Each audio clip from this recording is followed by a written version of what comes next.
C'est l'invité de 22h50, comme tous les soirs. On y est. Bonsoir Roland Lescure. Bonsoir. Merci d'être avec nous, ministre délégué chargé de l'Industrie. Je précise qu'on a proposé aux téléspectateurs de BFM TV de vous poser directement des questions. Ben oui, évidemment. QR code, ça se passe par le QR code, le téléphone portable. Vous flashez avec votre téléphone le QR code et vous pourrez poser vos questions au ministre ce soir. Question sur la flambée des prix de l'énergie, évidemment, qui met à genoux pas mal d'entreprises. On va en parler. On a eu beaucoup de témoignages, notamment de boulangers. On vous en passera tout à l'heure des témoignages. On a déjà pas mal de questions là-dessus, je le sais, parce que le QR code tourne depuis tout à l'heure, notamment depuis le début de l'émission. Le gouvernement, d'ailleurs, a haussé le ton. Vous avez haussé le ton aujourd'hui contre les fournisseurs d'électricité. On verra ce que vous pouvez faire avec eux. Mais avant ça, et c'est l'autre sujet du jour, évidemment, vous nous envoyez aussi vos questions là-dessus, la réforme des retraites. C'est important pour tous ceux qui nous regardent ce soir. L'âge de départ va être repoussé, pas forcément à 65 ans. 65 ans, ça n'est pas un totem, a dit aujourd'hui Elisabeth Borne. Ça pourrait donc être 64. Réforme présentée officiellement dans une semaine. Comment faire passer, Roland Lescure, une réforme rejetée par 54% des Français et par la totalité des syndicats? Comment vous allez y arriver? Bon, d'abord, une réforme des retraites, elle n'est jamais très populaire. À chaque réforme des retraites, évidemment, quand vous demandez à chaque personne si il ou elle souhaite travailler davantage, elle a tendance à vous répondre non. Donc ça, c'est le rôle de l'État et de la puissance publique de prendre des décisions collectives qui ne sont pas toujours faciles pour chacun d'entre nous, mais qui, un, assurent l'équilibre du système à long terme, et deux, permettent d'avoir une retraite plus juste. Moi, je suis attaché au système de retraite français. Vous savez qu'en moyenne, un Français passe 5 ans de plus à la retraite que n'importe quel autre Européen. Ce qu'on dit, c'est qu'on va couper la poire en deux et qu'il y aura sans doute 2 ou 3 ans à travailler en plus, de manière à ce qu'on soit en ligne avec les autres Européens, mais surtout qu'on ait un système de retraite plus juste qui fait que la retraite minimale sera, elle, augmentée. Il y a débat là-dessus, je l'entends. Donc vous le dites, les syndicats sont tous opposés. C'est vrai qu'on l'a entendu aujourd'hui. Pour l'instant, c'est pas la grande chaleur. J'espère qu'ils vont regarder, je dirais, l'ensemble de l'œuvre et pas seulement ce totem de l'âge de départ, mais aussi tout ce qui va avec. Évidemment, c'est pas la grande chaleur. Tout le monde va pouvoir vous poser des questions. Les téléspectateurs, évidemment, qui nous regardent ce soir, mais aussi Olivier Babot qui est là, Anna Cabana, Pauline et Antonin. Évidemment, tout le monde pose des questions. Mais il y a une chose, vous venez de le dire à l'instant, vous dites qu'il faut faire cette réforme, il y a nécessité de faire cette réforme. Très bien. Sauf que les Français qui vous regardent voient bien que finalement, 65 ans, ce sera peut-être 64 ans, comprennent que l'urgence... ils ont peut-être du mal un peu à la voir, l'urgence de cette réforme, notamment parce que le président de la République lui-même, lors de son premier mandat, disait qu'il n'y avait pas d'urgence à faire cette réforme-là, à repousser l'âge de départ à la retraite. Donc comment leur expliquer aujourd'hui que c'est vital pour le système des retraites français et qu'il faut faire à tout prix cette réforme, quitte, et on va en parler, à mettre les syndicats et les Français dans la rue? Alors, j'espère qu'ils ne seront pas tous dans la rue et j'espère qu'on va arriver à les convaincre. D'abord, en essayant tout simplement de parler de faits et de chiffres. La raison pour laquelle le président de la République était candidat il y a un peu plus de 5 ans à son premier mandat, expliquait à l'époque qu'il n'y avait pas d'enjeu d'équilibre, c'était parce que le Conseil d'orientation des retraites, qui est un organisme indépendant, disait à l'époque qu'il n'y a pas de problème d'équilibre. Depuis, il y a eu une récession historique, la Covid, il y a eu une avancée toujours de l'espérance de vie, et il y a le même institut, le Conseil d'orientation des retraites, qui nous dit aujourd'hui, ce sera à peu près entre 5 et 15 milliards d'euros de déficit par an dans les 10 ans qui viennent, et donc au total, à peu près 100 milliards de dettes supplémentaires. Pour un système aujourd'hui... Il vous dit que ce n'est pas le cas dans tous les scénarios. Non mais bien sûr, on va toujours trouver un scénario merveilleux dans lequel on reste gratis. Non mais il y a plusieurs interprétations sur le Conseil d'orientation. C'est pas aussi clair que ça en réalité. C'est pas aussi clair que ça. La réalité quand même, je suis désolé, les chiffres ne mentent pas, c'est qu'on a un système en déficit. Il l'est plus ou moins. C'est pour ça que j'ai pris une fourchette large à dessein, selon les chiffres de croissance. Selon le chômage qu'on aura en fin de période. Selon l'emploi des seniors. Selon l'emploi des seniors, exactement, qui est un défi majeur aujourd'hui, qui est une des plaies de la société française, et pour laquelle on sait bien que, notamment aujourd'hui, le fait que l'âge de retraite soit moins élevé qu'ailleurs, paradoxalement, fait qu'on emploie moins nos seniors qu'ailleurs. Parce qu'on se dit, quelqu'un à 57 ou 58 ans, il est plus employable. C'est un des grands scandales du système français. Donc c'est vrai que dans le deal d'ensemble, il faut qu'on soit à la fois prêt collectivement à travailler davantage, à mieux payer les petites retraites et à ce que les employeurs soient prêts à employer davantage les seniors. Et tout ça, ça permet d'équilibrer le système. Évidemment, il y a des scénarios dans lesquels ça va mieux, des scénarios dans lesquels ça va moins bien. Mais moi, je suis pas là pour privilégier un scénario dans lequel on reste gratis et dans lequel on voit la vie en rose. Je suis là pour essayer d'assurer l'équilibre. Nous sommes là, et nous avons été élus pour ça d'ailleurs, parce que c'est dans le programme, pour assurer l'équilibre à long terme d'un système dont je suis fier et qu'on nous envie. Mais Roland Lescure, il y a quand même un double discours de l'exécutif sur ce sujet, dans la mesure où Emmanuel Macron, depuis le départ, il dit que c'est pour gagner des marges de manœuvre, c'est-à-dire pour pouvoir même avoir de l'argent pour réduire les déficits.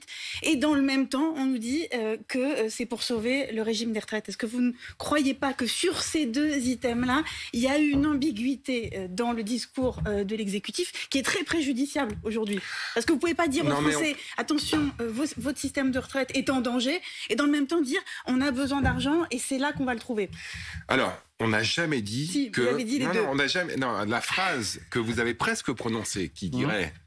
On va financer, par exemple, l'école. Ah, il a dit santé, éducation, protection contre le Covid, ça coûte de l'argent. Mais vos collègues l'ont dit aussi, Olivier Dussopt, etc. Ils l'ont dit. Emmanuel Macron l'a dit exactement. Il a dit, nous sommes un des pays qui a le plus grand déficit en Europe. Cette réforme des retraites va nous aider à financer par autre chose que l'impôt. Et pourquoi? Parce que... Oui. Non, mais je vais essayer d'être...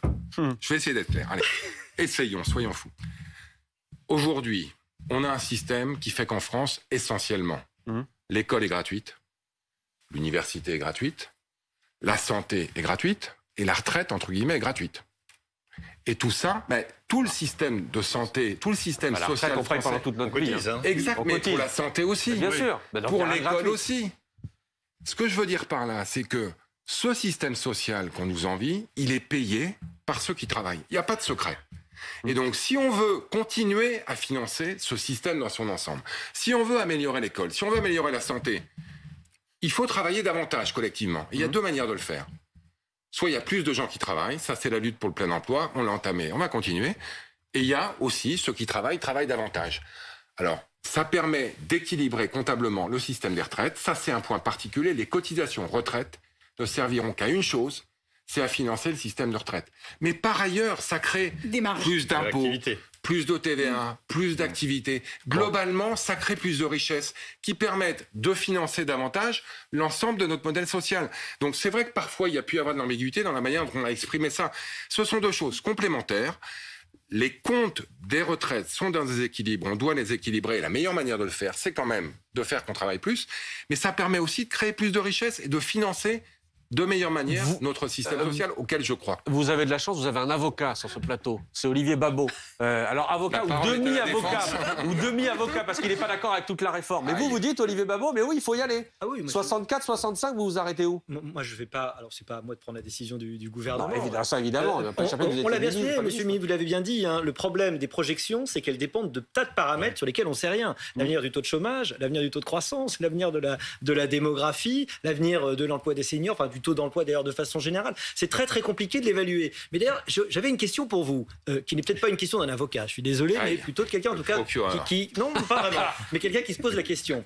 Les Français ont vu quand même maintenant quelques réformes des retraites. Une partie de l'opposition aujourd'hui qu'ils peuvent avoir vis-à-vis de cette réforme, c'est qu'on nous dit que c'est la dernière. On nous dit que c'est la der, que c'est la bonne, qu'à partir de maintenant, vous inquiétez pas, ça va être parfaitement équilibré. Sauf qu'en fait, on ne sait pas grand-chose du futur, par définition. La précision est difficile, surtout quand elle concerne l'avenir, disait Pierre Dac. On ne sait pas très bien ce qui va se passer. Qu'est-ce qui nous prouve que dans 5 ans, on ne va pas revenir en disant « Désolé, il va falloir à nouveau durcir les choses ». Est-ce qu'on peut dire aux Français, avec cette réforme, avec les paramètres, on pourra peut-être reparler des détails, peut-être que vous avez d'ailleurs des scoops sur le détail exact de ce qui va se passer, mais est-ce que c'est avec cette réforme, est-ce qu'on est vraiment tranquille pour un moment? D'abord, il y a une chose qui ne ment pas quand même et qui est assez facile à prévoir, c'est la démographie. Ça, c'est une science assez exacte qui fait qu'aujourd'hui, on est encore, entre guillemets, en train de vieillir collectivement. On vieillit plus longtemps, tant mieux, on meurt plus tard. Et du coup, pour financer l'équilibre global, il faut travailler davantage. Et la projection démographique qui fait que les baby-boomers, aujourd'hui, deviennent les papy-boomers et donc prennent leur retraite, on sait que ça va durer 10, 15, 20 ans et qu'ensuite, on va se retrouver avec moins de gens qui vont arriver à la retraite. Donc ça permet de se dire qu'on est quand même plutôt plus près de la fin des réformes que du début. Ça, c'est clair. Ensuite, vous l'avez dit, il y a plein de paramètres qui vont entrer en cause. Si nous, ce qu'on fait depuis 5 ans, ce que j'espère, on va continuer à faire, on atteint le plein emploi, on augmente l'emploi des seniors, on réindustrialise, ça c'est en partie mon job, et je m'y attelle jour et nuit. Oui, mais on y arrive, on va y arriver, on va continuer. On peut se dire même que peut-être que dans 10 ou 15 ans, ce sera une réforme qui ira à l'inverse, qui nous permettra peut-être... Ah, vous dites que dans 10 ou 15 ans, on pourra redescendre. On va faire une cassette de cette déclaration. Personne n'y croit. Personne n'y croit. Encore travaillant. Ce que je veux dire par là, c'est que on a toujours tendance à penser qu'on est au grand soir. En fait, on l'a dit tout à l'heure, chaque gouvernement, vous l'avez dit avec une petite pique, chaque gouvernement ou presque a fait sa réforme des retraites en disant que ce serait la dernière. Ce qu'on sait aujourd'hui, c'est que petit à petit, la démographie, qui aujourd'hui est contre nous, va être de notre côté. Ce sera peut-être dans 15 ans, ce sera peut-être dans 20 ans. Et que par ailleurs, on a entamé une baisse du chômage qui est historique. Vous l'avez dit ? La continuer. Mais si on la continue, on aura aussi le chômage de notre côté. Et si, ce qu'on n'a jamais réussi à faire, ça je le reconnais, on fait travailler davantage nos seniors qui peuvent le faire, eh bien, on aura rempli 3 conditions qui font qu'on sera enfin équilibré et peut-être même un jour en excédent. On n'en est pas là, malheureusement. Dans une seconde, Roland Lescure, les questions des téléspectateurs, évidemment, elles arrivent. On parlera du climat social. Il y a le mot de gilet jaune qui revient comme ça, qui plane au-dessus de l'actualité. Mais j'ai juste une chose, quelque chose qui m'a frappé dans ce que vous avez dit tout à l'heure. Vous avez dit, on a été élu pour ça. Emmanuel Macron a été élu pour ça, pour faire cette réforme. Si on vous prend au mot, Emmanuel Macron nous dit au moment de la dernière campagne présidentielle de l'année dernière, il va falloir passer à 64 ou 65 ans. Très bien. Il dit autre chose, Emmanuel Macron. Il va falloir que la retraite minimale soit à 1 200 € pour tout le monde, y compris ceux qui sont aujourd'hui à la retraite. Or, ça a disparu de votre projet. Pourquoi ? Si vous avez été élu pour ça, pourquoi est-ce que ceux qui nous regardent, qui touchent moins de 1 200 €, qui ont cotisé pour une carrière complète aujourd'hui et qui se disent « mais pardon de l'expression, je me fais arnaquer dans l'histoire. Je vais avoir une partie ça va toucher une partie de la population qui va passer à 64-65 ans. En revanche, pour ceux qui sont aujourd'hui, qui ont une petite retraite, eux, rien ne changera pour eux. Alors, rien ne change. Attention, les petites retraites, elles ont déjà augmenté depuis 1 an. Elles vont continuer à augmenter. Mais les 1 200 €, ce ne sera pas pour ceux qui sont aujourd'hui à la retraite. Pour ce qu'on appelle le minimum à 85% du SMIC, qui est en fait l'engagement, effectivement, aujourd'hui, si on veut équilibrer le système et qu'on passe à 64 ou 65 ans, on verra ça d'ici quelques jours, c'est difficile de faire passer l'ensemble, je déteste ce mot, mais je vais le dire quand même, du stock de retraités actuels à ce niveau minimum.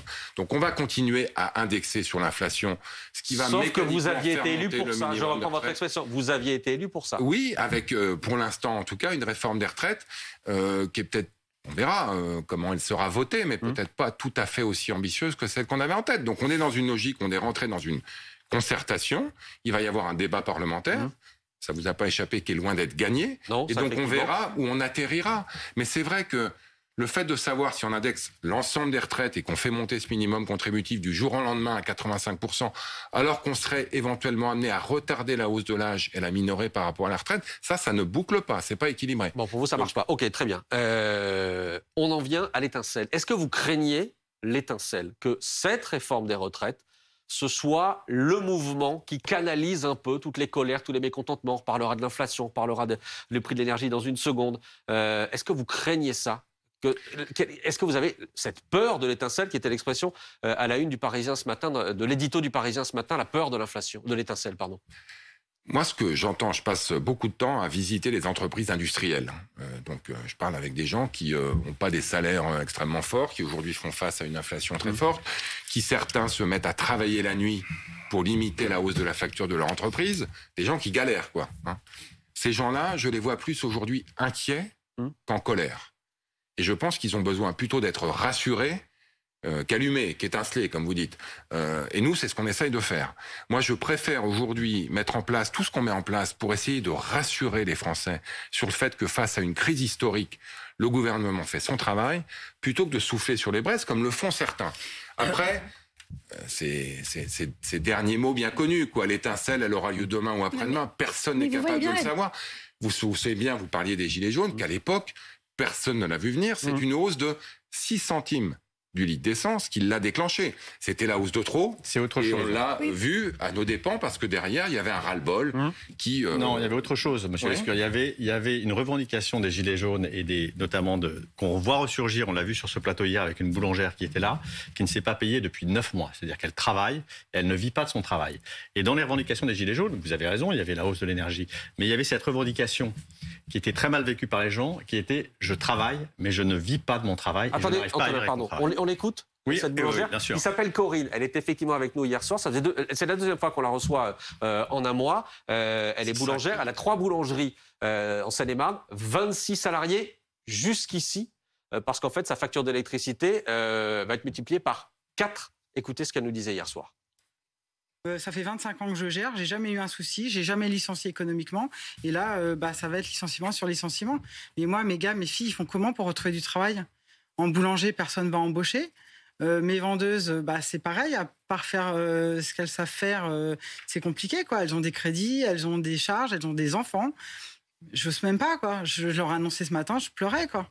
Je pleure avec eux parce que ça me fait mal au cœur. C'est une famille, on travaille quand même 12 heures par jour tous ensemble. On est là, on est pour les mauvais moments, pour les bons moments. Et là, c'est compliqué de leur dire, écoutez, cherchez ailleurs, quoi. Je peux rien faire pour eux, je peux plus rien faire. Et si je peux me permettre, elle disait aussi, Monsieur Lescure, que c'est ses parents qui la faisaient vivre. Elle travaille et depuis 9 mois, elle n'a pas de salaire et elle vit grâce à l'argent de ses parents. Et en fait, ce qui vous pend au nez avec cette hausse de l'énergie, c'est tous ces artisans qui sont le tissu social de la France périphérique et de la France aussi, des centres urbains d'ailleurs, qui aujourd'hui ne vivent plus de leur travail. Et ça, c'est très humiliant pour les gens. Et en fait, on a eu un président de la République qui disait travail, travail, travail, travail 12 fois, comme s'il disait aux Français, vous ne travaillez pas assez et vous êtes des fainéants. Et en réalité, les gens qui l'écoutent sont des gens qui travaillent et qui ne vivent pas de leur travail. Ouais, alors 2 choses. D'abord, sur ce que vous avez dit non, je ne pense pas que le message a en aucun cas ça peut être perçu comme ça. Ça peut être perçu comme ça. Ça a été, aujourd'hui, le travail ne paye pas suffisamment en France. Il faut qu'on s'organise pour le faire. On a fait pas mal de choses depuis 5 ans pour le faire. Il faut continuer. Il faut que les gens puissent travailler. Il faut qu'ils aient une formation pour travailler et un salaire décent pour le faire. Ce que dit Corinne, ça fait 25 ans qu'elle n'avait jamais connu ça. On n'a jamais connu la crise qu'on est en train de vivre depuis 25 ans. En fait, ça fait 50 ans qu'on n'a pas connu une crise énergétique aussi forte. Et c'est vrai que ceux qui la payent, en premier lieu, c'est ceux qui travaillent dans des secteurs, dont la boulangerie, qui consomment beaucoup d'énergie. Et c'est pour ça qu'on a annoncé un certain nombre d'aides, et j'espère que Corinne va se rapprocher très vite des services de l'État dans les territoires. On a même demandé, nous, à nos sous-préfets, d'aller voir chaque boulanger et de leur présenter le dispositif d'aide, parce que ce dispositif d'aide, il existe, il est important. On l'a complété aujourd'hui en mettant un coup de pression, ça vous a pas échappé, sur les fournisseurs d'énergie. Parce que je connais pas la facture de Corinne, mais clairement, grâce aux aides qu'on a mis en place, on aura sans doute entre 30 et 40% de sa facture qu'on pourra prendre en charge directement. Sauf que sa facture, qui devait être multipliée par 10 au mois de décembre, finalement, son fournisseur lui dit maintenant ce sera x4. Bon, donc déjà, par rapport au x10 dont on parlait tout à l'heure, ça a beaucoup baissé. Pourquoi? Parce que l'énergie elle-même a beaucoup baissé. Imaginez x4, elle vous dit aujourd'hui à x4, donc je ferme. Non mais je veux pas. Si on prend 40% de ce x4, c'est-à-dire qu'on passe de 100 à 400, si on en prend 40%, ça veut dire qu'on descend déjà quasiment à 200. Donc nous, on a pris presque la moitié de la hausse. Alors, pardon, la moitié de la facture. Par ailleurs, ça vous a pas échappé, le prix du pain a augmenté en France, de l'ordre de 10%. Enfin, vous achetez du pain comme moi, le prix du pain a augmenté. Il y en a une partie qui a pu passer dans la hausse des prix. Et oui, il y en a une partie aussi qui passe dans les marges des boulangers qui aujourd'hui sont affectés.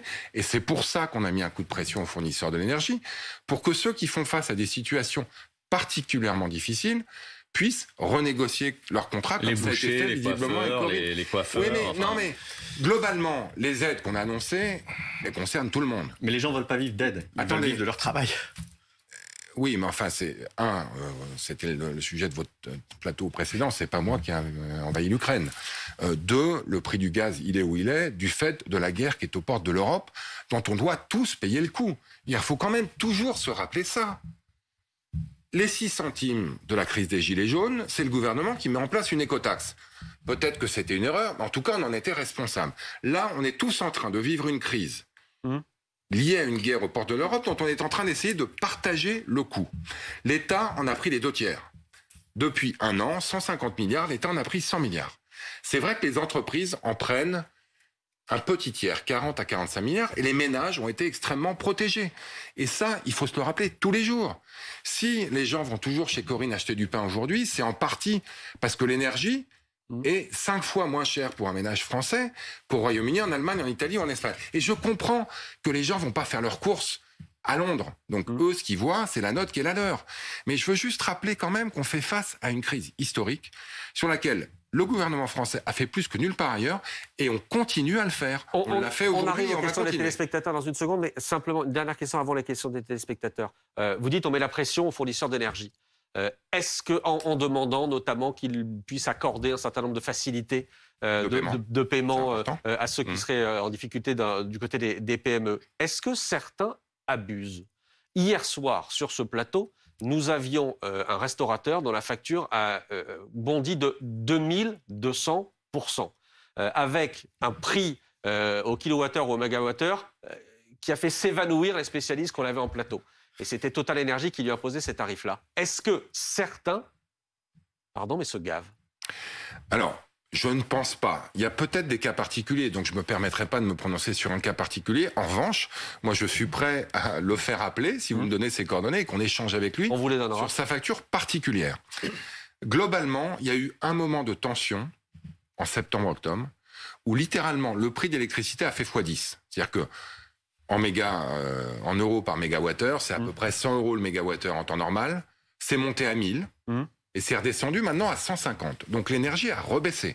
Donc on est sur des hausses qui sont aujourd'hui, je dirais, plus raisonnables, de l'ordre de 50%. Sauf que dans les contrats, ça ne se voit pas. Et ceux qui ont pris leur contrat, parce que c'était au moment où ce contrat était arrivé à échéance, au moment le pire, se sont retrouvés avec des hausses de factures totalement prohibitives. Et c'est ça qu'il faut qu'on regarde au cas par cas. Il n'y en a pas beaucoup. Il y a 33 000 boulangers, il y a peut-être quelques dizaines de boulangers. Et c'est ce qu'on entend. Et c'est normal, j'allais dire. Que vous dites quelques dizaines de boulangers en difficulté ? On verra. En tout cas, nous, on les a engagés. Et les fournisseurs ont accepté de traiter ces cas au cas par cas. C'est-à-dire, quand on a une des choses auxquelles se sont engagés les fournisseurs d'énergie aujourd'hui, c'est en cas de hausse prohibitive, x10, x15, x20, ridicule, inacceptable et surtout insupportable pour un commerçant. Ils se sont engagés à regarder et à proposer des contrats sans pénalité. On ne va pas le faire pour ceux qui ont eu des hausses de contrats. Comme nous tous, j'allais dire, nous devons y faire face. Mais pour les hausses prohibitives, oui, ils vont le faire. On y va pour les questions ? Allez, question des téléspectateurs. La première, c'est Véronica. Regardez, envoyée par QR code. Bonjour. Le gouvernement n'a-t-il pas honte ? Décaler les charges des boulangers, ce n'est pas une solution. Nous allons tous fermer. Simplement de décaler dans le temps, de dire que vous allez pouvoir payer vos charges, vos cotisations plus tard. En réalité, ça n'est pas une solution, de long terme. C'est ce que nous dit Véronica. Mais elle a raison. C'est-à-dire, si on faisait que ça, ça serait, j'ai vécu au Québec pendant 10 ans, repousser de la neige en avant. Vous savez, vous repoussez la neige, mais au fond, vous avez un amas beaucoup plus lourd à pousser encore. Donc, si on ne faisait que ça, j'allais dire, c'est la recette supplémentaire pour compléter les aides, qui sont des aides en euros. C'est-à-dire que le fameux amortisseur qui va, en moyenne, baisser la facture de 20%, qui est complété par le guichet pour les entreprises qui consomment beaucoup d'énergie, qui amène à peu près aux 30-40% dont je parlais tout à l'heure. Ça, c'est des euros. C'est des baisses de factures franches et directes. Par ailleurs, on dit que si certains ont des problèmes de trésorerie, ne serait-ce que peut-être parce que les aides n'arrivent pas assez vite, ça peut arriver. Nous, on fait tout pour qu'elles arrivent dès janvier. Mais typiquement, aujourd'hui, une PME, par exemple, elle doit se déclarer auprès de leur fournisseur pour dire, au fait, je suis une PME, j'ai droit à l'aide. Parce que le fournisseur, ça va peut-être vous faire sourire ou pleurer, ne sait pas aujourd'hui si son client est à 249 salariés ou 260. Donc, il ne sait pas. Mais les entreprises qui vont déclarer « je suis une PME, j'ai droit à l'aide avant la fin janvier » vont avoir droit à l'aide, ça va être retiré de leur facture. Mais si d'autres ne se sont pas déclarés à temps, ils vont peut-être avoir des problèmes de trésorerie. Et avant qu'ils soient remboursés par le fournisseur, nous, on leur dit « décalez vos paiements ». C'est en plus. Autre question. Question de Rémi Luc. Voilà, je suis artisan, déplacement quasi tous les jours, je fais en moyenne 160 km. Quelles seront les aides pour mon entreprise de peinture ? C'est ce qu'on disait tout à l'heure à la Cantonin. Les boulangers, là, se mobilisent. On a vu les bouchers aussi, mais en réalité, tous les artisans vont venir toquer à votre porte. Oui, non, mais j'entends ça. C'est-à-dire que comme il y a eu beaucoup de focus, y compris sur vos plateaux et un peu dans nos esprits et aussi un peu dans nos lignes téléphoniques sur le boulanger. En partie parce que depuis Marie-Antoinette, soyons clairs, il est un peu symbolique. Et en partie aussi parce qu'il est partout. Dans chaque commune, ou presque, et heureusement, il y a un boulanger, alors qu'il y a de moins en moins d'autres choses. Donc c'est normal que ça ait fait autant de bruit, et c'est normal que nous, on ait mis un peu la lumière là-dessus. Mais toutes les aides dont je vous parle, elles concernent tout le monde, toutes les PME. Il y a juste le sujet particulier des renégociations de contrats pour ceux qui ont eu une hausse de facture prohibitive, qui concerne les boulangers. Tout le reste, ça concerne tout le monde. Et par ailleurs, pour les gros rouleurs, il y a une aide spécifique gros rouleurs qui va être déduite des impôts, qui a été annoncé, qui a été voté en projet de loi de finances et qui va être mis en place de manière rétroactive dès le 1er janvier. Donc il va avoir ce monsieur, au-delà des aides énergie, s'il consomme beaucoup d'énergie dans son entreprise de peinture, une aide au rouleur qui va diminuer sa facture d'essence. Mais est-ce que l'État aura les moyens d'aider tout le monde? Parce que d'après la Confédération des petites et moyennes entreprises, il y a 9 à 10% des petits commerces qui sont en difficulté, qui pourraient avoir besoin de cette aide. Pour les grandes entreprises, ce serait 400, d'après Bercy, 400 grandes entreprises qui seraient en difficulté. Ça, c'est bon, je les suis, exactement. Ouais. Mais est-ce que l'État va avoir les moyens d'aider tout le monde? On a voté un budget qui permet de faire ça. Et en partie d'ailleurs, ça nous a été suffisamment reproché parce qu'on a voté ce qu'on appelle une contribution aux rentes intramarginales, qui est en gros une taxe sur les super profits. Aujourd'hui, vous demandiez s'il y a des profiteurs, je ne sais pas, mais il y a des producteurs d'énergie, y compris d'énergie éolienne, qui gagnent beaucoup d'argent, qui sont taxés. On a voté dans le budget une hausse de cette taxe, qui fait qu'on a aujourd'hui 17 milliards dans le budget, qui viennent de cette taxe sur les super profits et qui financent ces aides. Donc, a priori... Cette taxe qui a eu du mal à... Vous dites pas du tout comme Bruno Le Maire, les super profits, je sais pas ce que c'est. En tout cas, là, on sent quand même que le discours a largement évolué. Non mais, en fait, là-dessus... Vous allez retirer le mot maintenant. Non, moi je le maintiens parce que j'en ai même parlé un peu avec le sourire avec lui.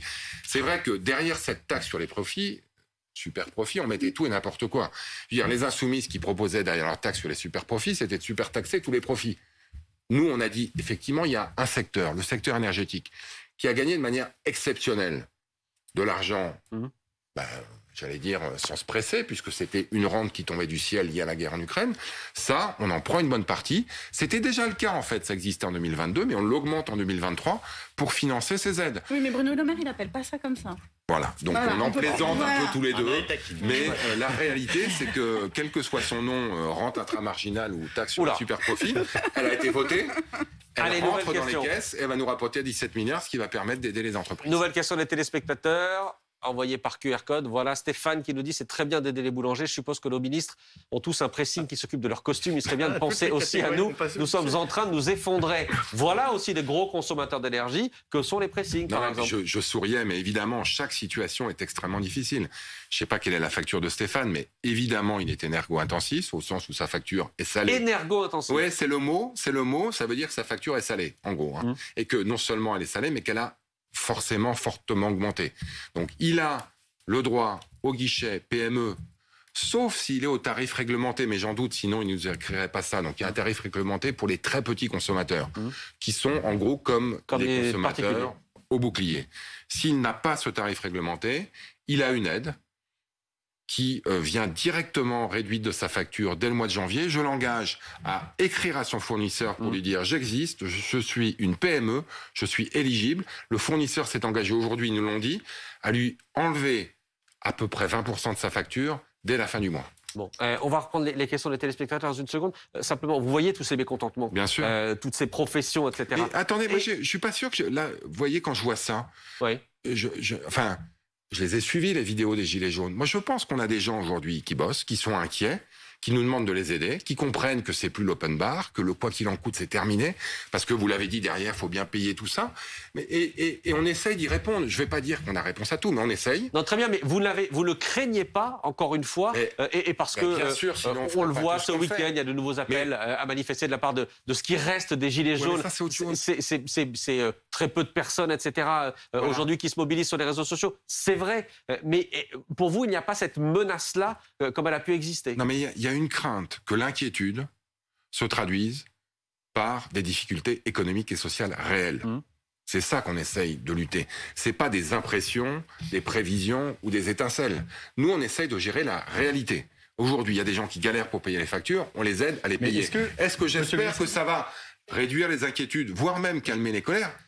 Je pense. Maintenant, excusez-moi juste, mais les colères de ceux qui annoncent déjà qui vont manifester tel ou tel jour alors que la réforme n'a pas été annoncée, celle-là, je pense qu'elle va être un peu plus difficile. Est-ce que vous avez des capteurs? Parce qu'à l'époque des Gilets jaunes, il y avait eu un côté un peu soudain en fait, de cette révolte-là. Et on s'était dit à ce moment-là, d'ailleurs, que les préfets dans les territoires n'avaient pas fait remonter cette colère-là. Il n'y avait pas de capteurs suffisants, il n'y avait pas d'élus locaux. Est-ce qu'aujourd'hui, vous avez, et vous en parlez au gouvernement, avec Emmanuel Macron, avec la Première ministre, est-ce que vous avez des capteurs qui vous indiquent qu'effectivement les Français sont peut-être plus résignés et plus fatigués et donc moins révoltés?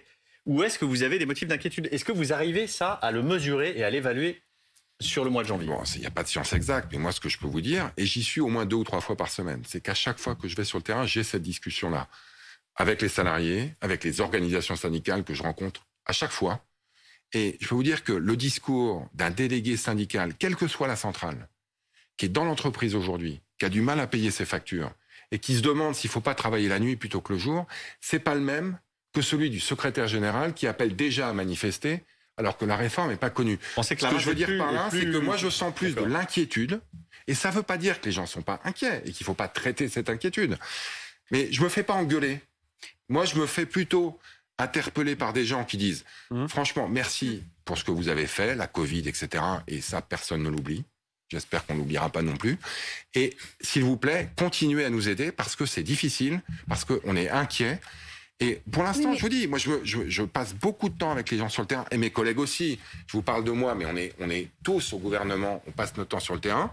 Je ne veux pas vous dire que la vie est en rose, la vie est compliquée aujourd'hui, mais les gens qui échangent avec nous disent plutôt merci, continuez, que arrêtez et passez à autre chose. Depuis tout à l'heure, vous nous parlez de l'inquiétude que vous ressentez, toutes les inquiétudes diffuses. Mais là, et vous dites qu'il faut que le gouvernement rassure. Ok, on entend bien, mais est-ce que cette réforme des retraites, dans ce contexte-là précisément, elle est de nature à rassurer? Il y a quand même une contradiction dans les termes. Oui, j'entends vos remarques, mais d'un autre côté, je pense qu'un jeune aujourd'hui qui se projette, si on lui présente un système de retraite équilibré qui lui donne une perspective durable sur la manière dont il va pouvoir poursuivre sa carrière, sera peut-être plus rassuré que quelqu'un qui voit un système de retraite qui est en déséquilibre durable. Mais là, vous êtes dans le comptable et dans l'hyper-rationalité, alors que vous avez de l'angoisse en face de vous partout. Alors, non, ça, je n'achète pas. Je suis désolé. Ouais, non, mais je n'achète pas. Là, je voudrais juste m'arrêter. L'IFOP dit 36% des Français, en gros, sont en colère aujourd'hui. Il y a un risque, que ça. Qu'ils ne sont pas. Oui, mais justement, moi, j'insiste bien là-dessus, parce que on est très anxiogènes tous, là. Le 21 décembre, moi, j'étais en Moselle, inaugurer une usine Stellantis qui va, en 2023, fabriquer 600 000 moteurs électriques par an, et en 2024, 1 million de moteurs électriques par an. Ça, c'est une industrie qui se développe, qui va bien, qui décarbone les transports, donc qui en plus est bonne pour la planète. Le moteur de la Jeep, c'est pas juste le moteur de la 308 fabriqué en France. Donc vous le dites qu'il y a des raisons de se réjouir. En Moselle. C'est-à-dire qu'il y a aujourd'hui des industries qui vont bien, des industries qui se restructurent, des industries qui se décarbonent. Et d'ailleurs, on le voit. Vous parlez de la presse et de la une du Parisien ce matin. Il y avait un papier, je pense que c'était dans les Échos, qui disait, au fond, pour l'instant, inquiétude il y a, réalité pas encore. Il n'y a pas d'effondrement de l'industrie tel qu'on s'y attendait, parce qu'il y a une partie de l'industrie, l'électronique, l'aéronautique, une partie de l'industrie automobile qui se développe. Donc mon job, moi, c'est d'accompagner.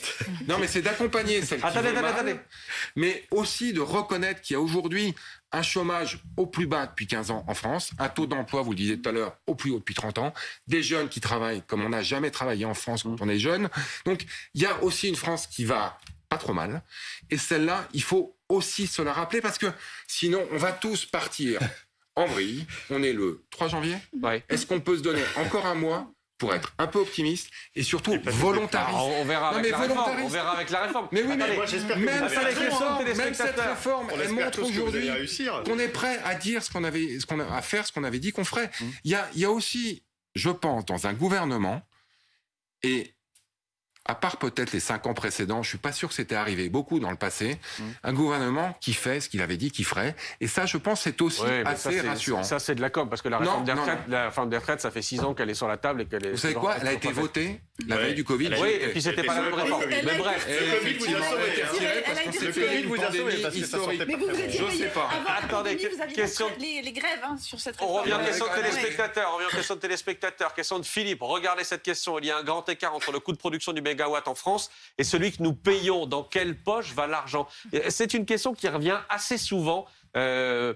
Il y avait sans doute la fierté chez les Français, j'ai beaucoup de Français, d'avoir un système électrique, d'avoir un système nucléaire aussi, qui marchait plutôt pas mal, avec une électricité peu chère, etc.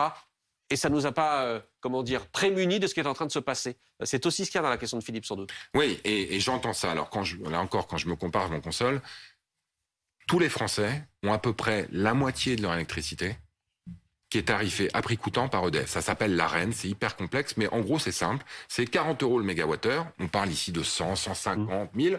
40 € au mégawattheure pour à peu près la moitié des factures, pour à peu près tout le monde en France. Donc on en bénéficie quand même. C'est-à-dire par rapport aux Anglais, aux Italiens, aux Espagnols, on paye moins cher. Mais c'est vrai que le reste, c'est très cher. Et le reste est très cher en partie parce que EDF ne produit pas suffisamment. Ça, c'est en train d'être réglé. Merci à la fois au nouveau PDG, mais aussi aux employés d'EDF qui travaillent jour et nuit pour le faire. Et il va falloir investir pour qu'EDF produise encore beaucoup plus. Et ça va avoir un coût. Si on veut électrifier les transports, il va falloir plus d'électricité bas carbone, pas cher. Donc, aujourd'hui, les 40 € dont je parlais, en fait, ils sont en dessous du coût de production d'EDF. Il faut qu'on produise beaucoup plus. Et pour ça, il va falloir investir et ça va coûter de l'argent. Mais l'objectif, il est effectivement, en France, qu'on ait une énergie compétitive, bas carbone, qui va nous permettre de décarboner l'industrie française. Ça fait partie de mon boulot. Mais ce qu'elle dit, cette question aussi, c'est en fait finalement l'impression qu'ont beaucoup de Français que la France se fait avoir par l'Europe, parce qu'on payerait finalement l'électricité plus haut. Mais Emmanuel Macron lui-même est allé à Bruxelles pour dire qu'il faut cesser, il faut désindexer, décorréler le prix du gaz, que la France se fait avoir, il le disait lui-même, et l'Allemagne, pour l'instant, fait toujours de la résistance de ce côté-là. Donc c'est ça aussi que dit la question, l'impression que finalement, à quoi ça sert d'être dans l'Union européenne, on paye pour l'électricité d'autres pays. Clairement, l'impression, parce que jusqu'à il y a 15 jours, on importait de l'électricité allemande quand même. Alors maintenant, grâce à EDF, on commence doucement à réexporter, mais c'est très récent. Donc globalement, la solidarité européenne, j'y crois. Mais le mécanisme de fixation des prix n'avait aucun sens. Et ça, la France le dit depuis longtemps. Il a fallu la crise en Ukraine pour qu'un certain nombre d'autres États disent « Vous avez raison, tarifer l'électricité danoise au prix du gaz russe, ça n'a aucun sens. J'enlève même la France de tout ça. » Donc les gens sont en train de réaliser que ce que la France disait était vrai. Donc ça va changer. Ça prend un peu de temps, la négociation européenne. Vous l'avez dit parce que les Allemands sont inquiets. Parce qu'ils se disent, si on décorrèle, on va se retrouver avec insuffisamment de gaz pour faire tourner nos usines. Mais on avance là-dessus. On a déjà voté en Conseil européen, juste avant Noël, le plafonnement du prix du gaz, qui va être plafonné en Europe à, je pense, c'est 180 € le mégawattheure dans le courant de cette année. Donc, on est en train d'améliorer le fonctionnement du marché pour qu'il soit effectivement plus en phase avec la réalité. L'électricité et le gaz, c'est pas la même chose. Il faut pas qu'ils soient au même prix. Question sur les retraites. Question de Benoît, qui nous dit pourquoi le président et le gouvernement s'obstinent-ils sur cette réforme des retraites que personne ne veut. On y revient, Roland Lescure. Alors, je ne sais pas si personne ne la veut.